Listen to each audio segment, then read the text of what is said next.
everybody holding everybody accountable. And when I say everybody, I mean the freshman can hold the senior accountable, the senior can hold the freshman accountable, and not be no bad blood between it, because we all trying to reach one ultimate goal.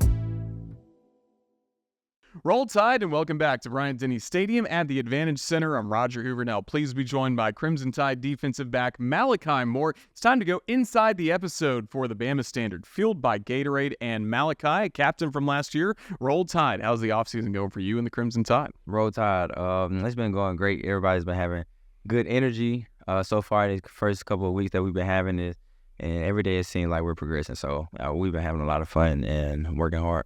What do you like about this time of the year? I would say we're being very intentional with making relationships with our teammates on both sides of the ball. I think that's something big, and we do this thing called dap it up at the end of like our practices or whatever. We just go dap up the people on the other side of the ball. So it's like more like a brotherhood, and you can tell like whoever you win against that day, what you see that can make him better and stuff like that. So we've been having a lot of positivity going around the facility from just players leaning in, buying into the standard and what we have to do to be successful. Now, we know you're one of the best defensive backs in the SEC, so I'll preface this question by saying that who have been some tough wideouts and guys to go up against for you so far in practice, even going back to the spring? Yeah, me and KP, Kobe Prentice, we always go at it in the slot every practice. It's been fun, but Bub, really all the receivers been looking good, man. If I'm being completely honest, from K-Law to Germ to Turbo, E-Man, it's really a lot of people. Coach Shep doing a great job of just coaching those guys and developing them at a fast rate. I feel like getting to know him too, even though he's not coaching your position. I mean, you guys see what they're doing each and every day. Right. Yeah, Coach Shep, he's a talker, and that's the one thing I like about Shep. He always gonna bring that energy from the first. We walking on the field stretching, he down there with the DVs telling us it's gonna be a long day for y'all. It's gonna be a long day for y'all, stuff like that. But it's fun. And, that's just who Shep is. But he's also a great coach and a great leader in his room. Tell me about the energy, too, at practice, because I think everybody was a little surprised when they heard, okay, Alabama football has music going at practice. Is that something you guys knew going in, or all of a sudden you hear it for the first time once you're out there? We kind of knew. Coach DeBoer kind of brought the leadership group in that night, and that was, I think we met for like an hour and 30, like the first night he was here.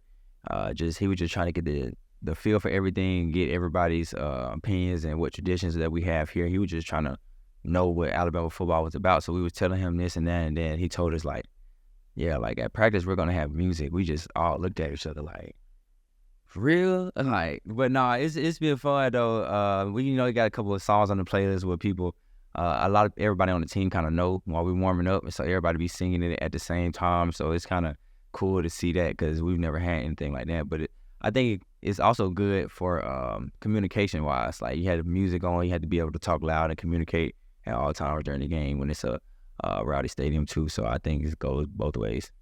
Tell us more about that night when you first met with Coach DeBoer and you met with the leaders. What was most important for you to say during a time like that to him? I made it a point to tell him how much I respected him as a man by the way he came in and took this job, because a lot of people didn't want this job. Like, nobody wanted to be the guy after Coach Saban, because like they're afraid of the results might not be there or whatever. But Coach DeBoer kind of just like took it on head on, and he just took his team to a national championship. That's what made it even more like not surprising, but made me have more respect for him, just because you just took your team to a natty, and you could easily just say like, I'm gonna build something here. But for you to come step in right behind the greatest college football coach of all time, it says something about you as a person and a man. It really does. So with that, how'd you like how practice was organized? I mean, how different was it compared to a Saban-style practice? I think the organization is good. It's kind of hard to tell because we've only had like a camp setting like practice, because it's basically been all good on good.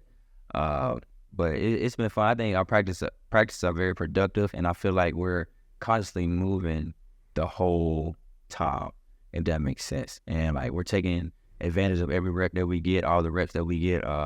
Everybody is utilizing that and utilizing it to our potential. How'd the D-backs get better over the course of the spring? Yeah, I think the spring for the defense was kind of a challenging part of the transition for us, just because me especially, like, it's being a Saban defense for so long and only knowing like one way to run defenses, and then to have a whole new style come in. It took some adjusting because they teaching different techniques and different ways to play the game that we weren't open to. But if you just allow yourself to just be a listener, like just listen and take advice in from people and try to gain knowledge from different people, then that can ultimately help you build to your game or put tools in your toolbox that you might not have known. But the DBs have been doing a great job.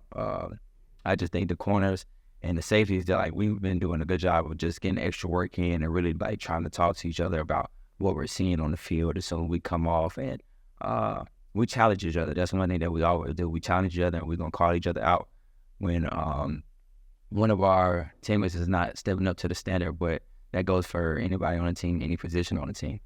Well, you were certainly a leader last year, being voted by your teammates as a team captain, but you also had some experience with you in the secondary with Tyron Arnold, with Kool-Aid. You guys have played a lot of games together.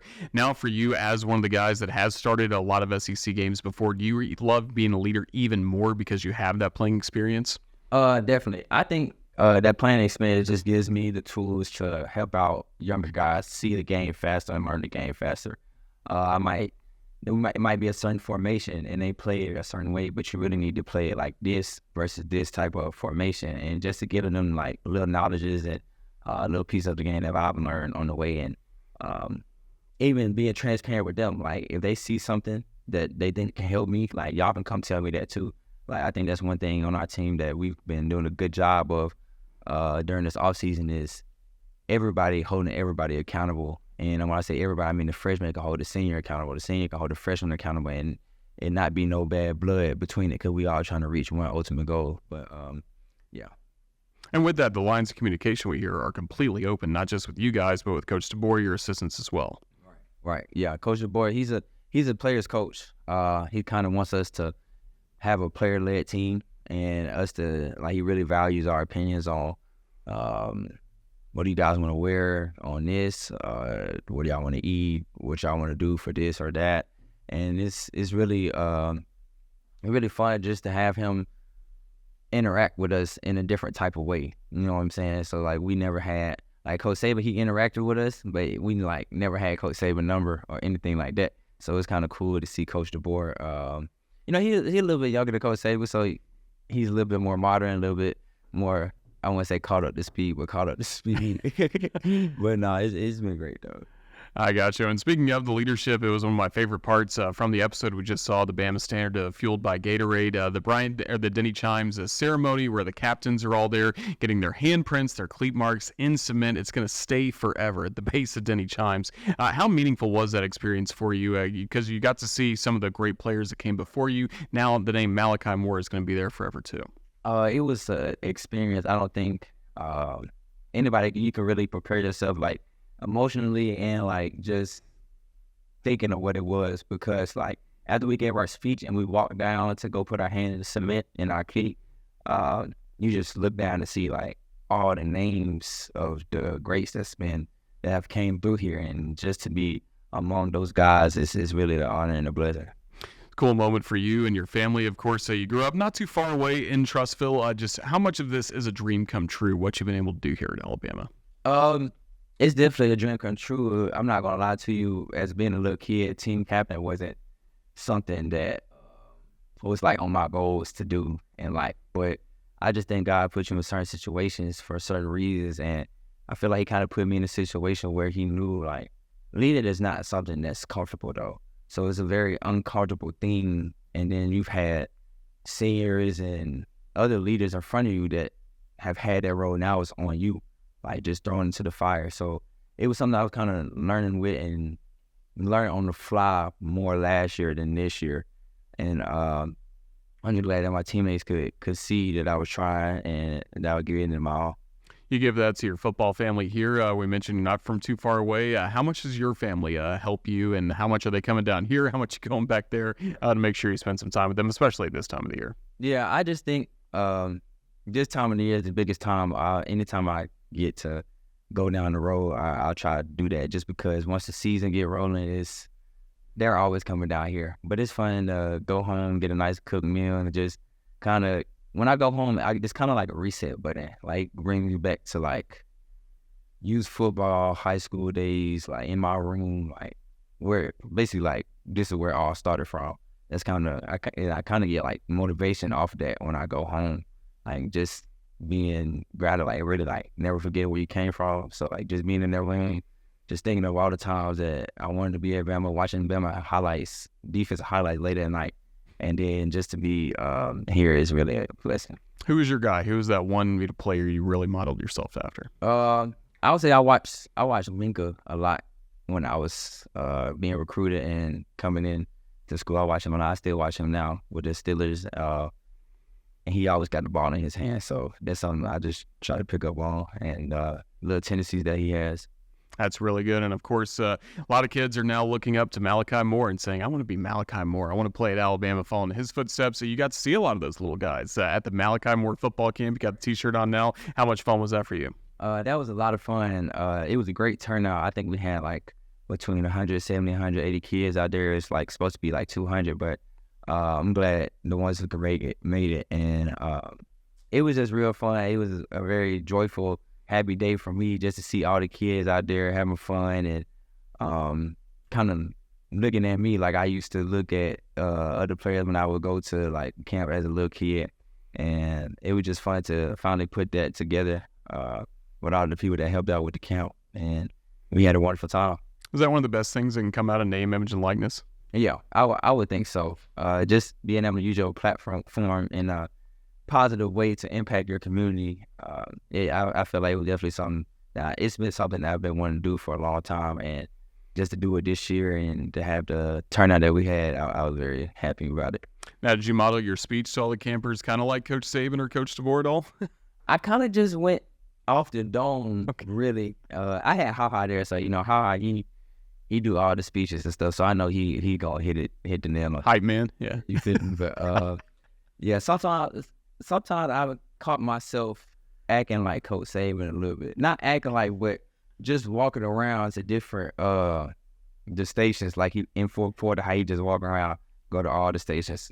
Same thing with Coach DeBoer though. But yeah, I kind of felt like a head coach just a little bit.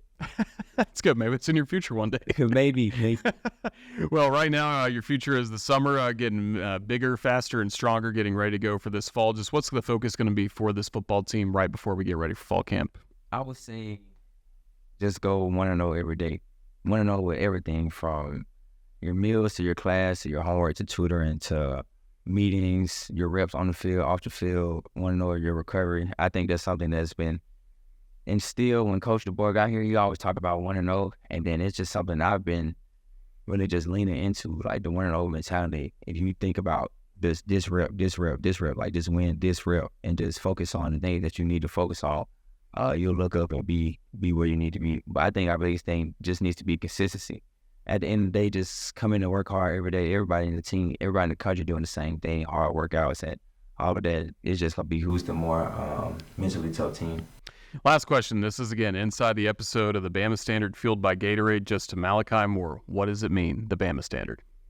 The Bama Standard, it means a lot. It's a lot of, it holds weight when somebody says the Bama Standard. Like when people say the Bama Standard, like everybody tends to know what the Bama Standard is, but the Bama Standard is coming in, put your head down, going to work every day, regardless of how you feel when you wake up or how your body's feeling, you're sore, tired. No matter what it is, it's just coming in, going to work every day with your brother and pulling people along with you. It's going out there and affecting your community in a positive way. It's being on to class on time.